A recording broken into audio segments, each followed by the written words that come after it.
আসসালামু আলাইকুম গাইস, আশা করি সকলেই ভালো আছেন এবং আমার এই ছোট্ট ইউটিউব চ্যানেল থেকে সবার উদ্দেশ্যে একটা কথাই বলছি।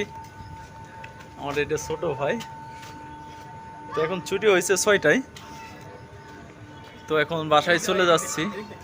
এদিক দিয়ে এদিক দিয়ে তোমার রুম কোনে? এদিকে। ও, তো আমাদের উদ্দেশ্য একটাই, যে যেহেতু 6টায় ছুটি হয়েছে একটু বেড়ানো। তো আমার ছোট ভাই কোন দিক দিয়ে নিয়ে আসলো, আসছি। এখানে অনেক বড় একটা বিল্ডিং ছিল না, এখন আছে। তো যাই হোক, একটাই রিকোয়েস্ট, আমার এই চ্যানেলটাকে আপনারা সাবস্ক্রাইব করে পাশে থাকবেন এবং যদি ভিডিও ভালো লাগে অবশ্যই আপনারা লাইক সাথে একটা কমেন্ট। তো এতটুকু আজকের জন্য। তো এখন সময় নেই, শ্যুট নিতে পারতেছি না। আমার ছোট ভাই কিছু বলবেন নাকি? ছোট ভাই আমার লজ্জা হয়েছে, সময় নিয়ে সে কথা বলতে চায়। তো আজকের মতো এখানেই।